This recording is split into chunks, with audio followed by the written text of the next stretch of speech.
Bill Gates ವಿಶ್ವದ ಪ್ರಸಿದ್ಧ ಉದ್ಯಮಿ, ದಾನಿ, ಲೇಖಕ ಹಾಗೂ ತಂತ್ರಜ್ಞಾನ ಕ್ರಾಂತಿಕಾರಿ. ಇವರು ಮೈಕ್ರೋಸಾಫ್ಟ್ ಕಂಪನಿಯ ಸಹ ಸ್ಥಾಪಕರಾಗಿದ್ದಾರೆ. ಕಂಪ್ಯೂಟರ್ ಕ್ಷೇತ್ರದಲ್ಲಿ ಅವರ ಪಾತ್ರ ಅತ್ಯಂತ ಮಹತ್ವದ್ದು. ಬಾಲ್ಯದಲ್ಲೇ ಬಿಲ್ ಗೇಟ್ಸ್ ಅವರಿಗೆ ಕಂಪ್ಯೂಟರ್ಗಳ ಮೇಲೆ ಹೆಚ್ಚಿನ ಆಸಕ್ತಿ ಬೆಳೆದಿತ್ತು. 13ನೇ ವಯಸ್ಸಿನಲ್ಲಿ ಪ್ರೋಗ್ರಾಮಿಂಗ್ ಕಲಿಯಲು ಪ್ರಾರಂಭಿಸಿದರು. ಹಾರ್ವರ್ಡ್ ವಿಶ್ವವಿದ್ಯಾಲಯದಲ್ಲಿ ಓದಲು ಸೇರಿದರು. ಆದರೆ ತಮ್ಮ ಕನಸುಗಳಿಗಾಗಿ ಪದವಿ ಪೂರ್ಣಗೊಳಿಸದೆ ಮಧ್ಯದಲ್ಲೇ ಬಿಟ್ಟರು. ಬಾಲ್ಯದ ಸ್ನೇಹಿತ ಪೌಲ್ ಅಲೆನ್ ಜೊತೆಗೂಡಿ ತಂತ್ರಜ್ಞಾನ ಕ್ಷೇತ್ರದಲ್ಲಿ ಹೊಸ ಪ್ರಯೋಗಗಳನ್ನು ಮಾಡಿದರು. 1975ರಲ್ಲಿ ಪೌಲ್ ಅಲೆನ್ ಜೊತೆ ಮೈಕ್ರೋಸಾಫ್ಟ್ ಸಂಸ್ಥೆಯನ್ನು ಸ್ಥಾಪಿಸಿದರು. ಆರಂಭದಲ್ಲಿ ಬೇಸಿಕ್ ಪ್ರೋಗ್ರಾಮಿಂಗ್ ಲ್ಯಾಂಗ್ವೇಜ್ ಸಾಫ್ಟ್ವೇರ್ ಅನ್ನು ಅಭಿವೃದ್ಧಿಪಡಿಸಿದರು.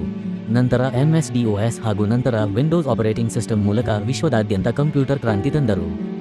ಮೈಕ್ರೋಸಾಫ್ಟ್ ವಿಶ್ವದ ಅತಿ ದೊಡ್ಡ ಸಾಫ್ಟ್ವೇರ್ ಕಂಪನಿಯಾಗಿದೆ. ಬಿಲ್ ಮತ್ತು ಮೆಲಿಂಡಾ ಗೇಟ್ಸ್ ಫೌಂಡೇಶನ್ ಸ್ಥಾಪಿಸಿದರು. ಇದು ವಿಶ್ವದ ದೊಡ್ಡ ಖಾಸಗಿ ದಾನ ಸಂಸ್ಥೆಗಳಲ್ಲಿ ಒಂದು. ಶಿಕ್ಷಣ, ಆರೋಗ್ಯ, ದಾರಿದ್ರ್ಯ ನಿರ್ಮೂಲನೆ, ತಂತ್ರಜ್ಞಾನ ಅಭಿವೃದ್ಧಿಗೆ ಕೋಟ್ಯಂತರ ಡಾಲರ್ ನೀಡಿದ್ದಾರೆ. ಟೈಮ್ ಮ್ಯಾಗಜಿನ್ನ ಪರ್ಸನ್ ಆಫ್ ದ ಇಯರ್ ಪ್ರಶಸ್ತಿ ಪಡೆದಿದ್ದಾರೆ. ಭಾರತದ ಪದ್ಮಭೂಷಣ ಗೌರವ 2015 ಪಡೆದಿದ್ದಾರೆ. ಅನೇಕ ವಿಶ್ವವಿದ್ಯಾಲಯಗಳಿಂದ ಗೌರವ ಡಾಕ್ಟರೇಟ್ ಪದವಿಗಳನ್ನು ಪಡೆದಿದ್ದಾರೆ.